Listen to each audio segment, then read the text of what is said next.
What is up, guys? Orange Knight Winner, and welcome to another episode on, of course, Batman: The Tellatale series. In this episode, we're not going to be doing, going straight towards the episodes and doing like more of, doing the villain Joker. That will be for a different episode later on in the future. And I apologize, there hasn't been another episode of Batman: The Tellatale series about that. I was planning to do it during COVID-19, but I'm getting hit with all sorts of stuff in my way. So, personal life stuff. But in this episode, we're gonna be exploring the Batcave. I know I probably did this in my last episode during the Vigilante Joker pathway, but we didn't have any music playing the Batcave music from, of course, the original movies. So we're gonna be exploring the Batcave and see what's going to happen. I'll be quiet for most of the time, but for the dialogues, I will be reading most of them. So let's do it.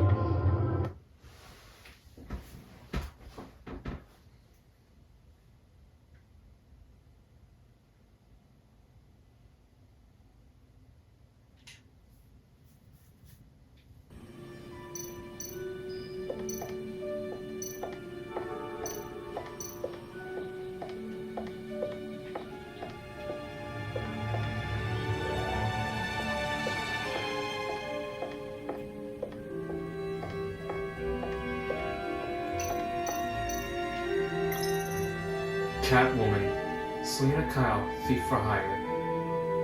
Selina Kyle came to Gotham to perform a number of robberies for the children of Arkham.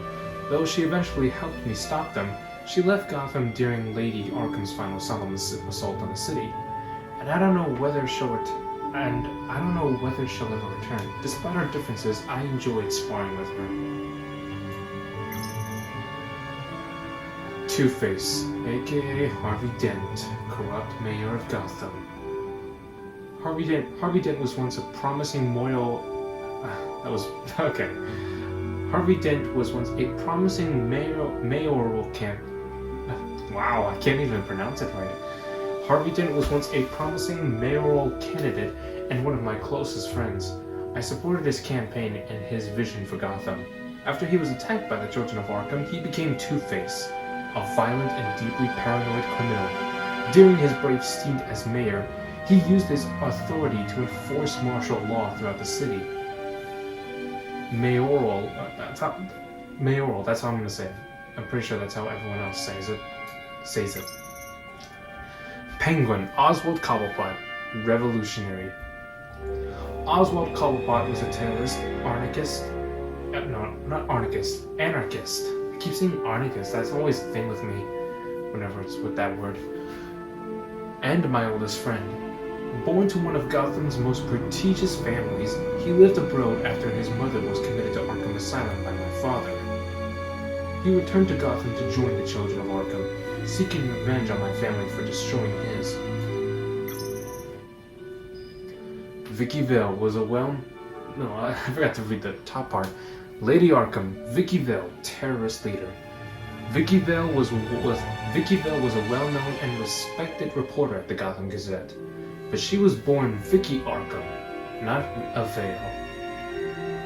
Once again, a victim of my father's criminal activities, she created her alter ego, Lady Arkham, and her terrorist organization, the Children of Arkham, to destroy Gotham's elite. I defeated her, but I don't know if she's alive or dead. Her body was never found. Riddler, international criminal mastermind, dark ghost out of Gotham's past who has returned to strike fear into the city's heart once again. I was able to stop him, but at great personal cost. Unfortunately, just as he was about to be taken into custody, an unknown assassin murdered him with a toxin composed of mixed psychiatric medications. Bane, from Santa Prisca, a Santa Priscan crime boss. Bane is a criminal mastermind and a hulking physical threat from the South American island of Santa Prisca. It is there he served years in prison, making powerful alliances and building a factional army of followers. Bane was coerced to come to Gotham by Riddler, and I was lucky to survive my first encounter with him.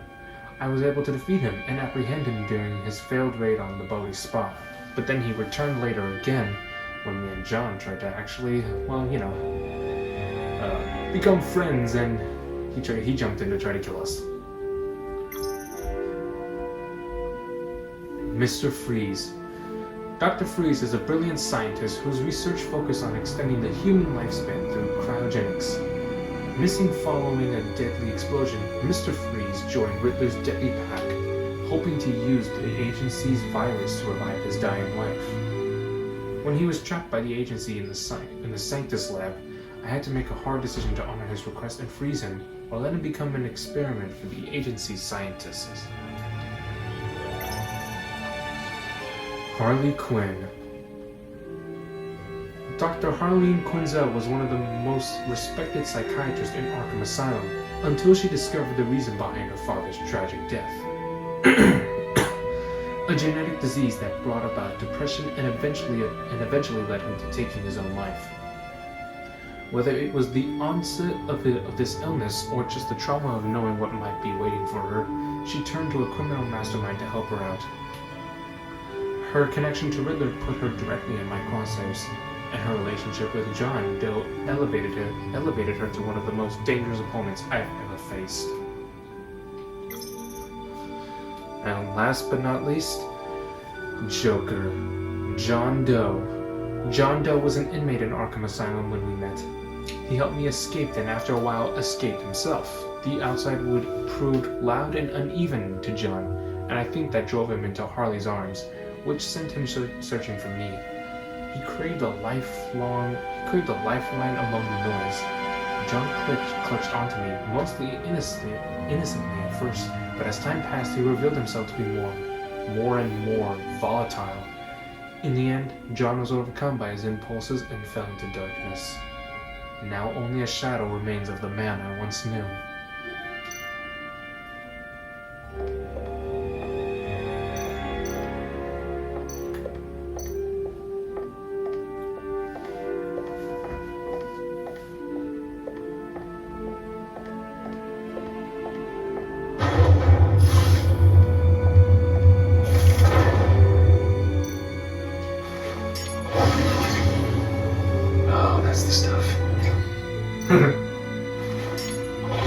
Do it again. That's still the stuff. It's still the stuff. Every single time.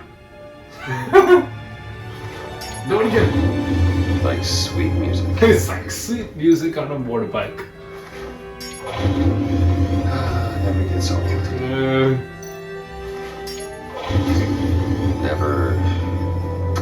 Never gets old. Yep. You gonna do it again? Okay, I should stop. Don't want to lose its luster. Yeah, you don't want to lose the luster. I wonder what's down there. You ever think about what's down there, probably? Probably more rooms.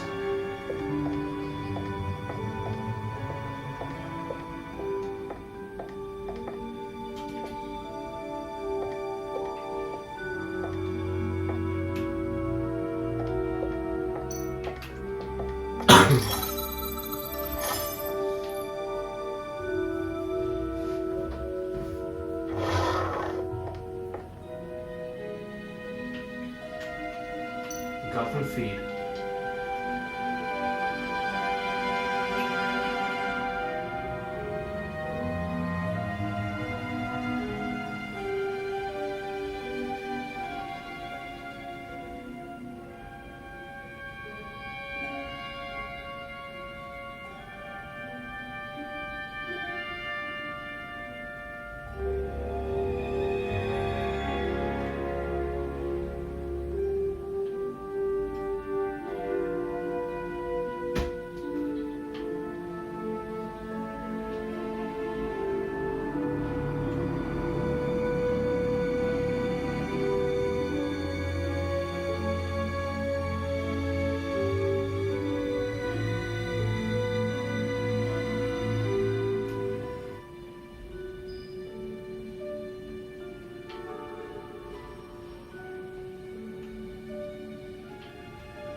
that's the Gotham feed. I didn't talk much on that one. Oh wait, whoops, I forgot. I didn't mean to back out. My bad. Go back.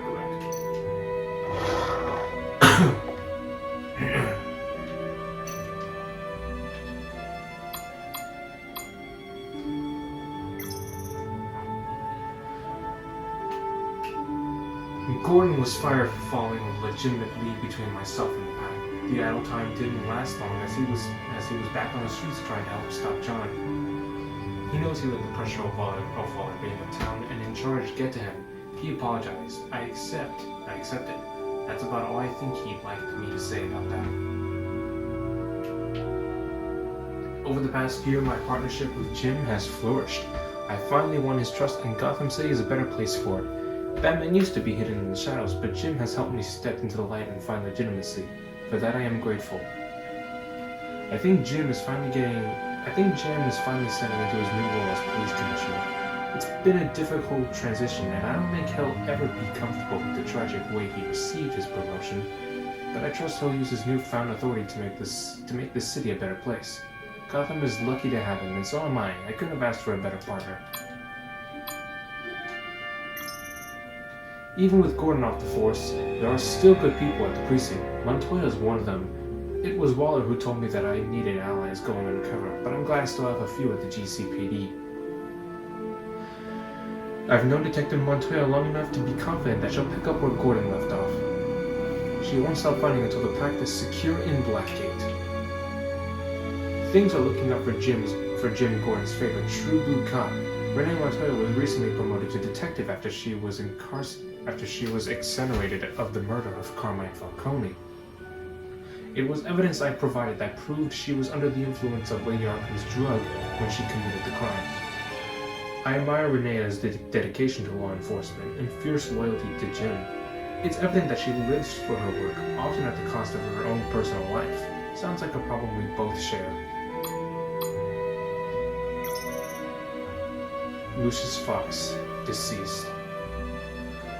Lucius Fox is gone. He died in an explosion at Wayne Tower, helping me solve Riddler's puzzle. Loyal friend to the end, his last words will always haunt me. That psycho Riddler was responsible for his death, and I will stop at nothing to avenge him. There would be no Batman without Lucius Fox. In a sense, he's built me, from Batsuit to Batmobile, everything I am. Everything I've become, I owe to him. A brilliant engineer and trusted confidant. Lucius is one of the few people I can depend on in this world. In addition to being Wayne Enterprises' technological leader, I've entrusted him to run a secret R&D lab, where he designs and develops the new Bat-Tech, and other stuff we don't need to know about. John Doe. I tried with John, but he slipped away from me. His anger, his sense of what's right to get the best of him, and he kidnapped Waller and tried to force a confession out of her. I think he knew that would draw us back together, although I don't think it ended the way he intended. We fought, he lost. Now Arkham is all that's left for him. He's returned to the beginning, which is the worst punishment I can imagine for John. My time. Now, of course, this is the same sentence that we see, of course, in Batman the Tellatale series, season 1. My time in Arkham was short, but one patient in particular left an impression on me. I didn't catch his name, but I won't ever forget his face or his laugh. He's like some kind of creepy circus clown. However, he did provide invaluable help in tracking down Vicky and her missing drug stash. For that, I agreed to grant him a favor. What's one favor to a man who will never see the outside of Arkham Asylum? Alfred Pennyworth. Alfred told me he wanted to leave. He said his tremors stopped after he made a decision that the stress of not being a good father to me was to blame. He also positioned that Batman might bring out the worst in the scum I swore I'd fight. I can't give up my mission. Not for him, and not for anyone. Wayne Manor is quiet without him. I am not my father's son, I am Alfred's. After my mother and father were murdered, he was the one who did the hard work of raising me. It couldn't have been easy for him, making sure he insisted the right values and steered me away from the vices of my father. Steadfast, true, and compassionate, Alfred knows me better than anybody, certainly better than I know myself. He's my moral compass and my best friend. Last year, he was kidnapped by Lady Arkham. I'm still riddled with the guilt over what happened. I just hope he can recover from the emotional trauma of the ordeal. All I want is for him to be healthy and happy again.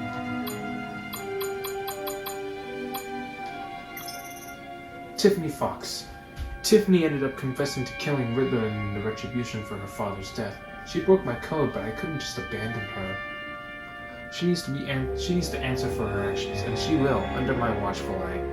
I hope she finds peace for herself and her father's memory. A promising young scientist, Tiffany is every bit as street smart as she is academically accomplished. She recently graduated first in her class in molecular engineering in hopes of following in her father's footsteps. Of course, she doesn't know what Lucius actually does at Wayne Enterprises. Her father wouldn't be reckless enough to share her secret with her. Sometimes I wonder if she ever suspected something. Not much gets past her. If there's one thing I know about Tiffany, it's she's even more determined than she is brilliant. When she sets her mind to something, she accomplishes it. Kind of like me. Amana Vesta gave me the animation I needed to get leverage on Waller at the cost of her job. She didn't seem to mind getting out from under the agency's thumb, but I still owe her a great deal. Maybe even more than a job with Wayne Enterprises. Oh, oops, wrong button. It was Special Agent Amana Vesta who handed me the psychological profile on Riddler. I didn't know much about her, other than that she's a Gotham native and seems to have confidence of Amanda Waller. She's also a huge fan of Batman, which is somewhat relieving. Maybe I can use that to my advantage in further dealings with the agency. Years ago, Amanda Waller lit a fuse by not destroying everything related to Sanctus. It was the surviving Project Lotus research that lured Riddler back to Gotham, causing the city to explode into crisis once more. I don't agree with how she handled things, but she tried to play nice, suggesting we could work together in the future. Then she left Gotham for good.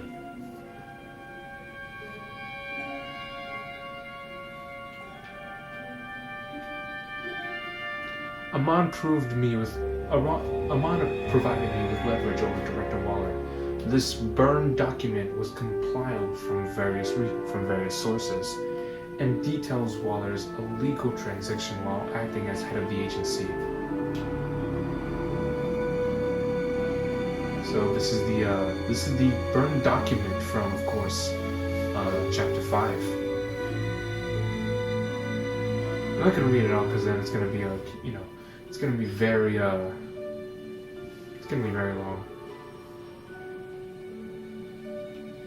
There it is. Here's the other list. I got my first glimpse at Amanda Waller outside the casino after Riddler's grisly attack on Rumi Mori, a former congressional aide and political science PhD. Waller's irresponsible ambition has shot her straight to the top of government's top court law enforcement organization, the agency. She's recently been promoted to regional director with a jurisdiction that spans the entire north and eastern United States, including Gotham City. Gotham City is a part of the United States, so... Gordon doesn't like her, that much is clear, understandable. She's a force of nature who's threatened his turf. I just wish I knew more about her intentions towards Gotham. She seems like she could be a powerful friend, but an even more powerful enemy. Vernon Blake. The Riddler ambushed agents Blake and Avesta at the docks, using them as bait for me in one of his sick games. In an attempt to save his partner, Agent Blake pleaded with me to lose in order to save Agent Amon Vesta's life. I couldn't do that. Agent Blake nearly survived his encounter with Riddler, though I'm not sure if he'll ever forgive me for allowing his partner to lose her hearing in the process. Special Agent Blake, Avesta's terse partner, I met him as Batman after Riddler's attack on the casino. Not much to say about him in the moment. Eli Nabel. Eli remains in police custody and refuses to give up any information about the Riddler. His plans or his allies, it's unclear if Eli stays silent out of loyalty or fear. Riddler's cohort, the one entangled within the casino, has been identified as Eli Nabel, an engineered school dropout. He got mixed up in crime while working as a bouncer at a Boston bar in his 20s. Nabel fell off the map for many years, reappearing when he was connected to the kidnapping and murder of a French psychiatrist. No doubt he was helping Riddler, having been taken under the lunatic's wing. Fiercely loyal, he's refused to talk to the GCPD, so they turn him over to the agency. If their brutal tactics haven't broken him yet, then it'll take a lot of convincing to make him give up Riddler. The Riddler, deceased. I recovered more details of Riddler's past from the Sanctus computer networks. It's intriguing, stuff to say the least. Impression with his criminal history and ambitious visions, the agency offered Riddler a fortune to work in their science and intelligence units. He exceeded expectations and was soon promoted to work in Sanctus, the shadow arm of the Kallenstein organization. Riddler helped advance their genetic engineering and biomechanical weaponization projects, earning him a solid status within the agency. Among these projects was Lotus, a deadly virus that they believe could be altered to enhance their body's natural regenerative properties. Lotus' potential encouraged the agency to sanction human experimentations, but after several failed trials, enthusiasm for Lotus had diminished. In a final and desperate round of experimentations, Riddler was accidentally dosed with Lotus. He and his colleagues assumed he would die within days, but he survived. He is the only human known to have done so. Over time, he began to exhibit the signs of growth they had been searching for. This turned into yet another of Sanctus's research subjects. His fellow scientists attempted to subject him to painful and horrific experimentations. However, Riddler eventually escaped Sanctus and the agency, swearing revenge on the organization that once promised him a future. The Riddler is an old name in Gotham, one we thought was gone for good. He was dangerous enough that even Carmine Falcone, Mayor Hill, and even my father left him alone. An international terrorist wanted by Interpol and hunted by the agency. The Riddler's modus operandi is to torture and kill his marks by forcing them to solve his macabre riddles. According to the agency's profile on him, Riddler's got a genius-level IQ and exhibits signs of narcissistic and obsessive. Sorry, my lips are dry. My lips are super dry. And obsessive compulsive personality disorders. He's cruel, calculating, and merciless, and I will bring him down. Rumi Mori. I decided to pay Mori a visit at his casino where he was being kept under the watchful eye of the agency. He admitted to selling Riddler the missiles that he has been using to target his enemies. In exchange for giving up Riddler's location, Mori demanded I pay for his escape out of the country. I agreed to help in return for his cooperation and transfer the money for his escape from Will's grip. I left with the intel on Riddler and possibly a new ally, though it's unclear how helpful he could be now that he's in hiding. There are two sides to Rumi Mori: the face he shows to the public and the person he really is. The person he keeps in the shadows, hidden from the prying eyes of polite society. Mori wants everyone to believe he's a model citizen. He paints his public persona with philanthropy and a seemingly legitimate business empire. But take a close look behind the mask, and you'll catch a glimpse of the real Rumi Mori, a war profiteer and murderer. He made his fortune running guns during the Arab Spring, and soon after diversing into high-tech weaponry. Of course, Mori's illicit activities have never been proven in the court of law. Riddler had some bone to pick with Mori. Perhaps that's why he targeted him at the Vertigo. It's not surprised a man like that would have had enemies, I wondered how he made one of the Riddler. The agency. The agency was supposed to back me up, but they didn't arrive in time. I stalled as best as I could, but the gang ended up being successful in their heist. For an all-powerful government agency, they certainly don't seem as effective as Waller claims they are. One of the nation's most clandestine national security organizations. The agency operates in the darkest shadows of the criminal justice system.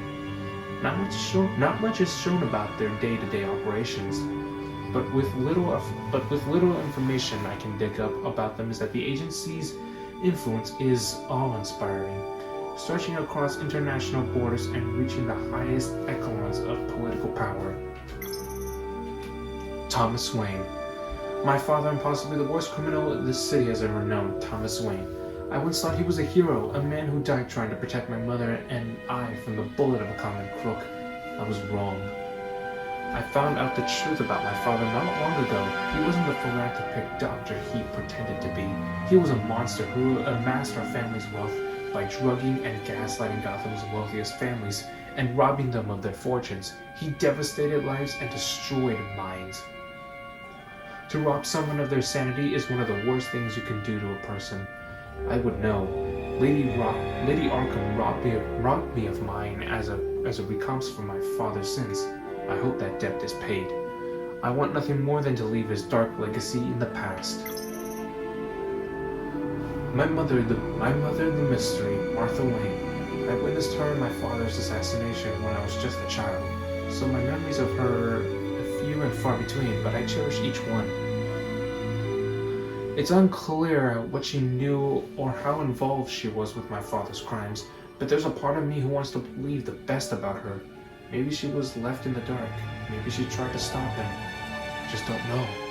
I need to believe that there is a part of me that there is good, and that part is my mother. Catwoman, aka Selina Kyle. Selina was caught by Waller and forced into one of those collars. We exchanged blows on the top of the GCPD when Waller sicked her new toys onto me and John. But I suspect she held back a little. When the dust settled and John was defeated, I asked Waller to erase Selina's record. After what we've been through, she deserves the chance to start over. Selina Kyle, also known as Catwoman, an famous cat burglar of formidable skill. She and I met when we faced off on the rooftops of the mayor's office, after she had broken in and stolen a data drive of incriminating information. She briefly dated my old friend and one-time Mayor Harvey Dent. Shortly before I took down Lady Arkham, Selina left town for good. Harley Quinn. Dr. Harley Quinzel failed in her attempt to find a virus survivor whose blood might be able to be used to create a cure for her genetic disease, the one that ultimately claimed her father. She was captured by Waller, fitted with a collar that would kill her if she wasn't complete, and sicked on me and John, and didn't turn out well for her. She's still collared and in Waller's employ. Maybe the agency can cure her, otherwise it might be a short tenure. Dr. Harleen Quinzel, a former Arkham Asylum and Batcave prison psychiatrist. Current criminal, it's unclear how this PhD holder went from being a brilliant doctor to little more than a common thug. At some point, she ended up joining Riddler's gang of thieves. If what John says is correct about the amount of influence she was within this pact, I'm going to have to impress her if I want to infiltrate the group. Exactly how I do that, well, that's going to be a little trickier. Mr. Freeze. Last I saw Freeze, he was in a Sanctus airlock, infected with the virus, eager for my help. He explained the virus's secondary properties, and he hopes that, like Riddler, he might survive. He's convinced Nora, his wife, could also benefit by the serum. As a show of good faith, he gave me a lead on Harley in exchange for this information. He asked me to turn down the temperatures in his airlock. This would further slow the virus's spread and make it difficult for the agency to experiment on him. I complied. If he survives, Freeze's gratitude may come in handy down the road. If he doesn't, it was still the right thing to do. Dr. Victor Freeze, aka Mr. Freeze, once an upstanding scientist, Freeze turned into a life of crime in order to fund his own research into curing the disease that's killing his wife, Nora. In the meantime, Nora lives in suspended animation in a freeze chamber of his own invention. Knowing his weakness for his wife is something to keep in mind for later. I can use this to my advantage if I ever find myself in a tight spot, and need Freeze's help, or need to stop him. Bane is still in Waller's clutches. He won't be enjoying freedom anytime soon, but he gets to continue punching people. I suppose that'll have to be enough for him until Waller lets him off his leash, if ever. Bane is an escaped convict of Santa Prisca prison. One of Riddler's crew, he's involved in some kind of plot against the city. I was confronted by him at the arsenal, and just when I thought I had gotten the best of him, he injected himself with some kind of substance that increased the strength and stamina by an alarming amount. This was what enabled him and his men to defeat me and make him off with the GCPD's weapons and APCs. A formidable enemy even without enhancements, he's nearly unstoppable once he's taken in. I'm going to have to find some way of parting him from this strength-boosting substance if I want a chance at taking him down. Harvey Bullock. I crossed paths with Harvey Bullock when Catwoman, John, and I were infiltrating the Riddler's old workshop. Couldn't tell if he was there to guard the spot, or was in the wrong place at the wrong time. John was ready to knock him out with the crowbar, and I had to make a quick decision of how to handle the situation between injuring Bullock or corrupting him. Detective Harvey Bullock has worked alongside Commissioner Gordon for years, but his attitude has kept him from raising in the ranks. Still, he's one of the few good cops still in Gotham. Gotham City. A new class of criminals has converged on Gotham. According to Waller, they're the best of their kind, and the most dangerous. John Doe, the Riddler, Dr. Quinzel, how many of them are there? Riddler's plans to terrorize the city ended with his death, but his friends are far from finished, only to deal with this new threat to Gotham, and soon. Population, 10.5 million. Gotham City is more than my hometown. It's my passion project. When I look out into the skyline, I don't see a city. I see a living, breathing organism that keeps evolving, adapting to new threats I must adapt with. The criminals in this place are no different. The criminals this place attracts are no different. There was a time when all you had to worry about was wise guys and street thugs, but crime too has evolved. The crime rate might be down, but the villains are becoming more and more bizarre, more terrifying. Sometimes I think crime is a virus that keeps mutating into more violent strains, and the city is sick with it. I'll let Batman be the cure. And of course there's a whole bunch of places that we can look at. I'm going to show their profile instead of saying it.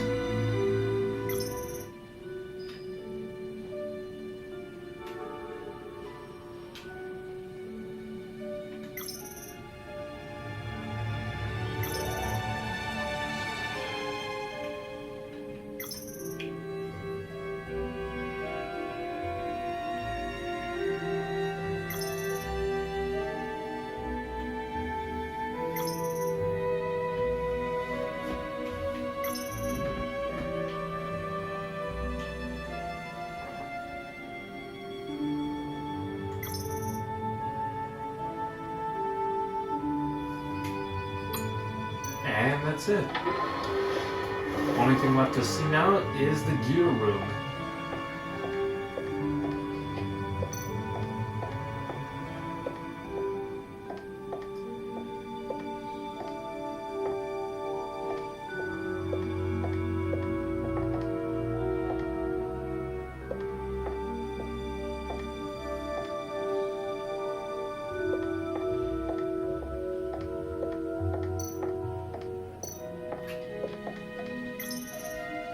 So, Batsuit, the previous model. This is the Batsuit that was in, of course, the Batman, the Tellatale series, Season 1, when we first wore it.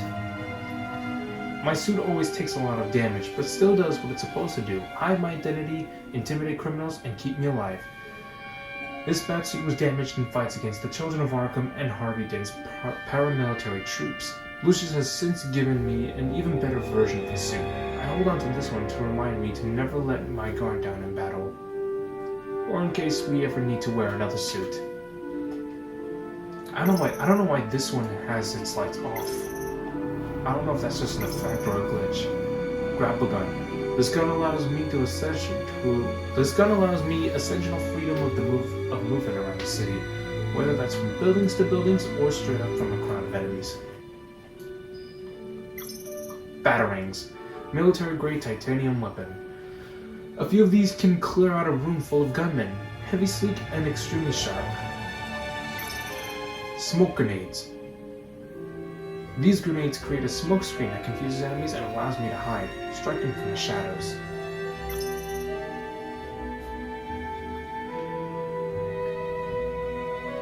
The Stunner administers instant electrical bolt. This device can stop a criminal cold with a powerful electric shock.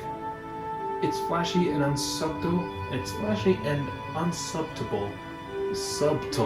but it's guaranteed to incapacitate a target. But it's guaranteed to incapacitate a target no matter their size. And this is, of course, the Batsuit. This one's the early prototype. We didn't wear this one in the original campaign. When we did season 1, we wore the one that when we stopped Cobblepot in episode 4, we got a different suit. This suit is, of course, an older version of the Batsuit if you decide to stop Harvey Dent instead of going after Penguin. This is an older model of Lucius's Fox design. I had to revert it after my Batsuit was damaged in a fight with Lady Arkham. It's not as advanced, but that's good. I never want to be too reliant on technology. And that's it, guys. So, thank you all so much for watching. I really hope you enjoyed this episode of the Batcave and Batman and Tellatale series. I've been wanting to do this for a long time. I just never decided to do it. But anyways, guys, thank you all so much for watching. Hope you all enjoyed it. I will see you all next time. Bye-bye.